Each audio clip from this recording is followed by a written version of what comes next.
예수님께서 고통의 신비를 겪으실 예루살렘에 입성하기 전까지 18장에서 20장까지의 말씀을 읽도록 하겠습니다.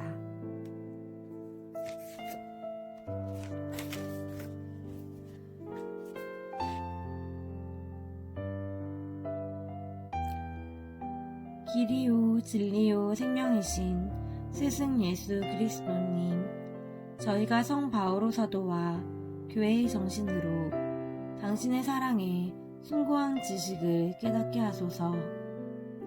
당신의 성령을 보내시어 당신이 설교한 것을 저희에게 가르치고 깨우쳐 주소서. 아멘.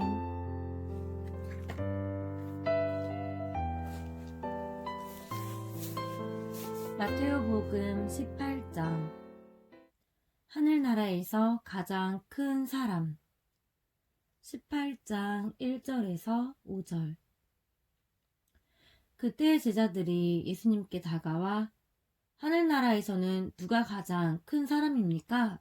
하고 물었다. 그러자 예수님께서 어린아이 하나를 불러 그들 가운데 세우시고 이르셨다. 내가 진실로 너희에게 말한다. 너희가 회개하여 어린이처럼 되지 않으면 결코 하늘나라에 들어가지 못한다. 그러므로 누구든지 이 어린이처럼 자신을 낮추는 이가 하늘나라에서 가장 큰 사람이다. 또 누구든지 이런 어린이 하나를 내 이름으로 받아들이면 나를 받아들이는 것이다. 죄의 유혹을 단호히 물리쳐라. 18장 6절에서 9절. 나를 믿는 이 작은 이들 가운데 하나라도 죄짓게 하는 자는 연자매를 목에 갈고 바다 깊은 곳에 빠지는 편이 낫다. 불행하여라. 남을 죄짓게 하는 일이 많은 이 세상. 사실 남의 죄짓게 하는 일은 일어나기 마련이다. 그러나 불행하여라. 남을 죄짓게 하는 일을 하는 사람. 너희 손이나 발이 너를 죄짓게 하거든 그것을 잘라 던져버려라. 두 손이나 두 발을 가지고 영원한 불에 던져지는 것보다 불구자나 저른 바리로 생명에 들어가는 편이 낫다. 또 너의 눈이 너를 죄짓게 하거든 그것을 빼 던져버려라. 두 눈을 가지고 불타는 지옥에 던져지는 것보다 한 눈으로 생명에 들어가는 편이 낫다. 작은 이들을 업신여기지 마라. 18장 10절에서 11절. 너희는 이 작은 이들 가운데 하나라도 업신여기지 않도록 주의하여라. 내가 너희에게 말한다. 하늘에서 그들의 천사들이 하늘에 계신 내 아버지의 얼굴을 늘 보고 있다. 되찾은 양의 비유. 18장 12절에서 14절. 너희는 어떻게 생각하느냐? 어떤 사람에게 양 100마리가 있는데 그 가운데 한 마리가 길을 잃으면 99마리를 산에 남겨둔 채 길 잃은 양을 찾아 나서지 않느냐? 그가 양을 찾게 되면 내가 진실로 너희에게 말하는데 길을 잃지 않은 99마리보다 그 한 마리를 두고 더 기뻐한다. 이와 같이 이 작은 이들 가운데 하나라도 잃어버리는 것은 하늘에 계신 너희 아버지의 뜻이 아니다. 형제가 죄를 지으면 깨우쳐 주어라. 18장 15절에서 18절.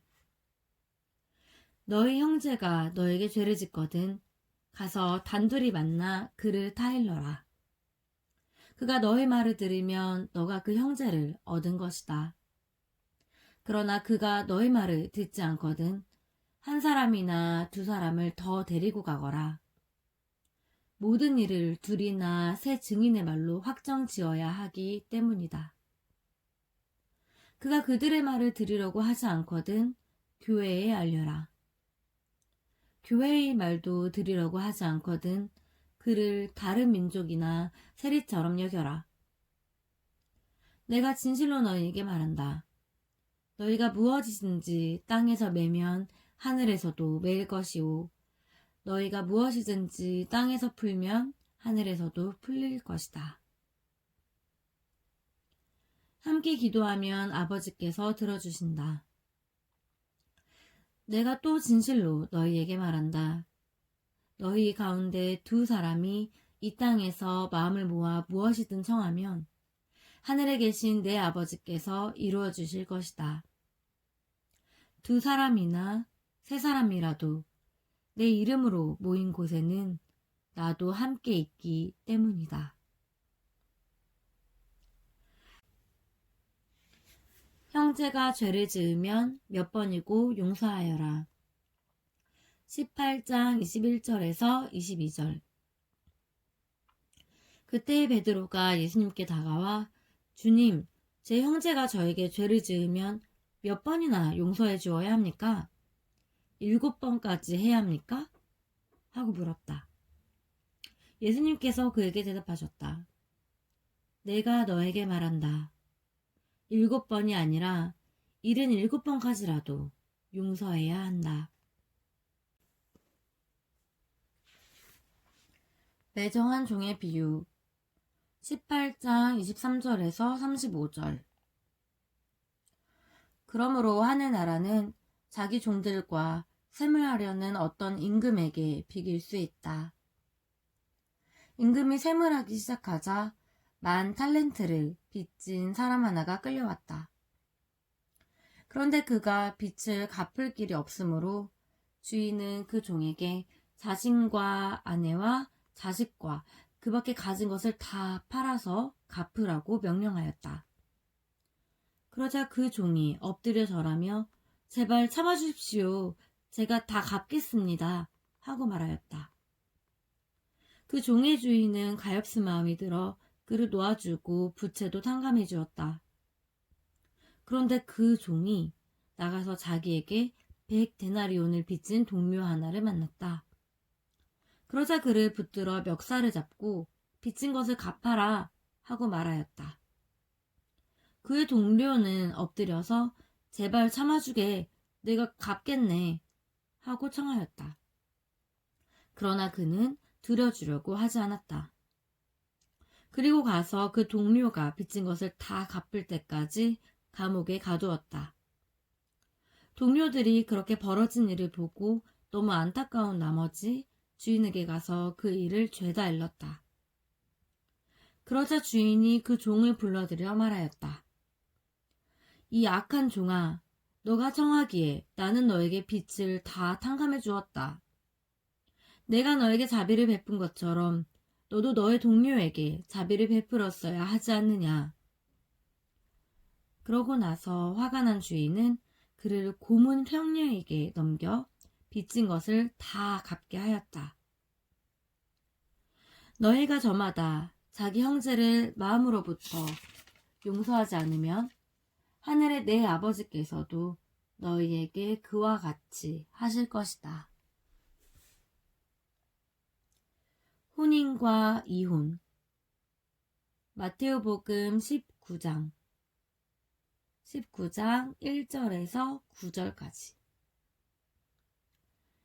예수님께서는 이 말씀들을 마치시고 갈릴레아를 떠나 요르단 건너편 유다 지방으로 가셨다. 많은 군중이 그분을 따라오자 그분께서는 그곳에서도 그들을 고쳐주셨다. 그런데 바리사이들이 다가와 예수님을 시험하려고 무엇이든지 이유만 있으면 남편이 아내를 버려도 됩니까? 하고 물었다.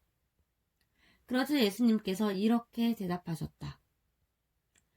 너희는 읽어보지 않았느냐? 창조주께서 처음부터 그들을 남자와 여자로 만드시고 나서 그러므로 남자는 아버지와 어머니를 떠나 아내와 결합하여 둘이 한 몸이 될 것이다 하고 이르셨다. 따라서 그들은 이제 둘이 아니라 한 몸이다. 그러므로 하느님께서 맺어주신 것을 사람이 갈라놓아서는 안 된다. 그들이 다시 예수님께 그렇다면 어찌하여 모세는 이혼장을 써주고 아내를 버려라 하고 명령하였습니까? 하자 예수님께서 그들에게 말씀하셨다. 모세는 너희의 마음이 완고하기 때문에 너희가 아내를 버리는 것을 허락하였다. 그러나 처음부터 그렇게 된 것이 아니다. 내가 너희에게 말한다. 불륜을 저지른 경우 외에 아내를 버리고 다른 여자와 혼인하는 자는 간음하는 것이다. 혼인과 독신 19장 10절에서 12절. 그러자 제자들이 예수님께 아내에 대한 남편의 처지가 그러하다면 혼인하지 않는 것이 좋겠습니다. 하고 말하였다. 예수님께서 그들에게 이르셨다. 모든 사람이 이 말을 받아들일 수 있는 것은 아니다. 허락된 이들만 받아들일 수 있다. 사실 모태에서부터 고자로 태어난 이들도 있고 사람들 손에 고자가 된 이들도 있으며 하늘나라 때문에 스스로 고자가 된 이들도 있다. 받아들일 수 있는 사람은 받아들여라. 어린이들을 사랑하시자. 19장 13절에서 15절. 그때 사람들이 어린이들을 예수님께 데리고 와서 그들에게 손을 얹고 기도해달라고 하였다. 그러자 제자들이 사람들을 꾸짖었다. 그러나 예수님께서는 이렇게 이르셨다. 어린이들을 그냥 놓아두어라. 나에게 오는 것을 막지 마라. 사실 하늘나라는 이 어린이들과 같은 사람들의 것이다. 그리고 나서 그들에게 손을 얹어주시고 그곳을 떠나셨다. 하느님의 나라와 부자 19장 16절에서 26절. 그런데 어떤 사람이 예수님께 다가와 스승님, 제가 영원한 생명을 얻으려면 무슨 선한 일을 해야 합니까? 하고 물었다. 그러자 예수님께서 말씀하셨다. 어찌하여 나에게 선한 일을 묻느냐? 선하신 분은 한 분뿐이다. 너가 생명에 들어가려면 계명들을 지켜라. 그가 어떤 것들입니까? 하고 또 묻자 예수님께서 이르셨다. 살인해서는 안 된다. 간음해서는 안 된다. 도둑질해서는 안 된다. 거짓 증언을 해서는 안 된다. 아버지와 어머니를 공경하여라. 그리고 너의 이웃을 너 자신처럼 사랑해야 한다. 는 것이다. 그 젊은이가 그런 것들은 제가 다 지켜왔습니다. 아직도 무엇이 부족합니까? 하고 다시 묻자 예수님께서 그에게 이르셨다. 너가 완전한 사람이 되려거든 가서 너희 재산을 팔아 가난한 이들에게 주어라. 그러면 너가 하늘에서 보물을 차지하게 될 것이다. 그리고 와서 나를 따라라. 그러나 그 젊은이는 이 말씀을 듣고 슬퍼하며 떠나갔다. 그가 많은 재물을 가지고 있었기 때문이다. 예수님께서 제자들에게 말씀하셨다. 내가 진실로 너희에게 말한다. 부자는 하늘나라에 들어가기가 어려울 것이다. 내가 다시 너희에게 말한다. 부자가 하느님의 나라에 들어가는 것보다 낙타가 바늘구멍으로 빠져나가는 것이 더 쉽다. 제자들이 이 말씀을 듣고 몹시 놀라서 그렇다면 누가 구원받을 수 있는가 하고 말하였다. 예수님께서는 그들을 눈여겨보며 이르셨다. 사람에게는 그것이 불가능하지만 하느님께는 모든 것이 가능하다. 따름과 보상 19장 27절에서 30절. 그때 베드로가 그 말씀을 받아 예수님께 물었다. 보시다시피 저희는 모든 것을 버리고 스승님을 따랐습니다. 그러니 저희는 무엇을 받겠습니까? 예수님께서 말씀하셨다. 내가 진실로 너희에게 말한다. 사람의 아들이 영광스러운 자기 옥좌에 앉게 되는 세상이 오면 나를 따른 너희도 12옥좌에 앉아 이스라엘의 12지파를 심판할 것이다. 그리고 내 이름 때문에 집이나 형제나 자매, 아버지나 어머니, 자녀나 토지를 버린 사람은 모두 100배로 받을 것이고 영원한 생명도 받을 것이다. 그런데 첫째가 꼴찌되고 꼴찌가 첫째되는 이들이 많을 것이다. 선한 포도밭 주인의 비유 20장 1절에서 16절 하늘나라는 자기 포도밭에서 일할 일꾼들을 사려고 이른 아침에 집을 나선 밭 임자와 같다. 그는 일꾼들과 하루 한 데나리온으로 합의하고 그들을 자기 포도밭으로 보냈다. 그가 또 9시쯤에 나가보니 다른 이들이 하는 일 없이 장터에 서 있었다. 그래서 그들에게 당신들도 포도밭으로 가시오. 정당한 삭슬 주겠소. 하고 말하자 그들이 갔다. 그는 다시 12시와 오후 3시쯤에도 나가서 그와 같이 하였다. 그리고 오후 5시쯤에도 나가보니 또 다른 이들이 서 있었다. 그래서 그들에게 당신들은 왜 온종일 하는 일 없이 여기 있소? 하고 물으니 그들이 아무도 우리를 사지 않았기 때문입니다. 하고 대답하였다. 그러자 그는 당신들도 포도밭으로 가시오. 하고 말하였다. 저녁 때가 되자 포도밭 주인은 자기 관리인에게 말하였다. 일꾼들을 불러 맨 나중에 온 이들부터 시작하여 맨 먼저 온 이들에게까지 품삯을 내주시오. 그리하여 오후 5시쯤부터 일한 이들이 와서 한 데나리온씩 받았다. 그래서 맨 먼저 온 이들은 차례가 되자 자기들은 더 받으려니 생각했는데 그들도 한 데나리온씩만 받았다. 그것을 받아들고 그들은 밭 임자에게 투덜거리면서 맨 나중에 온 저자들은 1시간만 일했는데도 떼학볕 아래에서 온종일 고생한 우리와 똑같이 대우하시는군요. 하고 말하였다. 그러자 그는 그들 가운데 한 사람에게 말하였다. 친구여, 내가 당신에게 불의를 저지르는 것이 아니오. 당신은 나와 한 데나리온으로 합의하지 않았소? 당신 품삯이나 받아서 돌아가시오. 나는 맨 나중에 온 이 사람에게도 당신에게처럼 품삯을 주고 싶소. 내 것을 가지고 내가 하고 싶은 대로 할 수 없다는 말이오? 아니면 내가 후하다고 해서 시기하는 것이오?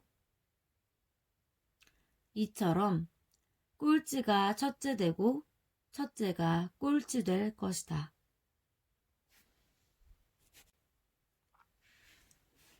순환과 부활을 세 번째로 예고하시다. 20장 17절에서 19절 예수님께서 예루살렘으로 올라가실 때 12제자를 따로 데리고 길을 가시면서 그들에게 이르셨다. 보다시피 우리는 예루살렘으로 올라가고 있다. 거기에서 사람의 아들은 수석사제들과 율법학자들에게 넘겨질 것이다. 그러면 그들은 사람의 아들에게 사형을 선고하고 그를 다른 민족 사람들에게 넘겨 조롱하고 채찍질하고 나서 십자가에 못 박게 할 것이다. 그러나 사람의 아들은 사흘날에 되살아날 것이다. 출세와 섬김 20장 20절에서 28절 그때 제베데오의 두 아들의 어머니가 그 아들들과 함께 예수님께 다가와 엎드려 절하고 무엇인가 청하였다. 예수님께서 그 부인에게 무엇을 원하느냐 하고 물으시자 그 부인이 스승님 나라에서 저희 이 두 아들이 하나는 스승님의 오른쪽에 하나는 왼쪽에 앉을 것이라고 말씀해 주십시오 하고 말하였다. 예수님께서 너희는 너희가 무엇을 청하는지 알지도 못한다. 내가 마시려는 잔을 너희가 마실 수 있겠느냐? 하고 물으셨다. 그들이 할 수 있습니다 하고 대답하자 예수님께서는 그들에게 말씀하셨다. 너희는 내 잔을 마실 것이다. 그러나 내 오른쪽과 왼쪽에 앉는 것은 내가 허락할 일이 아니라 내 아버지께서 정하신 이들에게 돌아가는 것이다. 다른 10 제자가 이 말을 듣고 그 두 형제를 불쾌하게 여겼다. 예수님께서는 그들을 가까이 불러 이르셨다. 너희도 알다시피 다른 민족들의 통치자들은 백성 위에 군림하고 고관들은 백성에게 세도를 부린다. 그러나 너희는 그래서는 안 된다. 너희 가운데에서 높은 사람이 되려는 이는 너희를 섬기는 사람이 되어야 한다.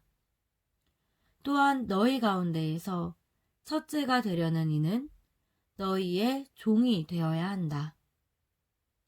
사람의 아들도 섬김을 받으러 온 것이 아니라 섬기러 왔고 또 많은 이들의 몸값으로 자기 목숨을 바치러 왔다.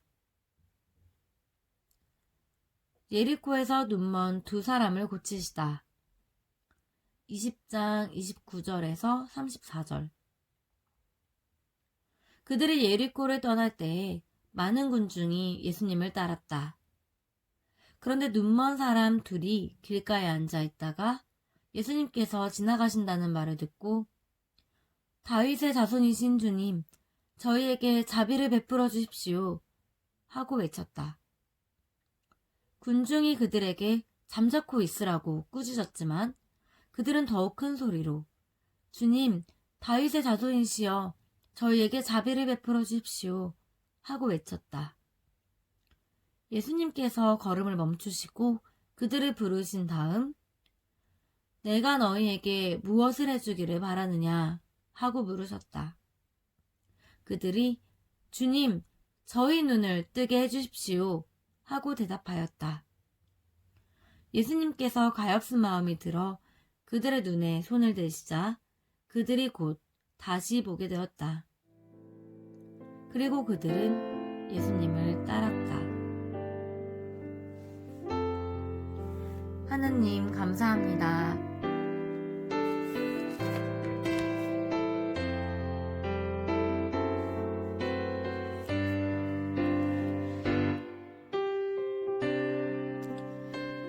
생명의 말씀이신 예수님, 오늘 하루의 말씀 속에서도 예수님께서 갈릴레아에서 예루살렘에 입성하시기 바로 전까지 여러 가지 많은 말씀들과 또 활동들을 알 수 있게 해주셔서 감사합니다. 오늘의 이 말씀들을 잘 깊이 새겨서 제가 묵상하고 또 곱씹고 또 생각할 수 있게 도와주시면 감사하겠습니다. 주님, 제가 읽은 생명의 말씀대로 살고 전할 수 있도록 이끌어주시고 언제나 모든 이들과 주님 안에서 평화의 기쁨을 누리게 하소서. 우리 주 그리스도를 통하여 비나이다. 아멘. 성부와 성자와 성령의 이름으로 아멘. 복음을 전합시다.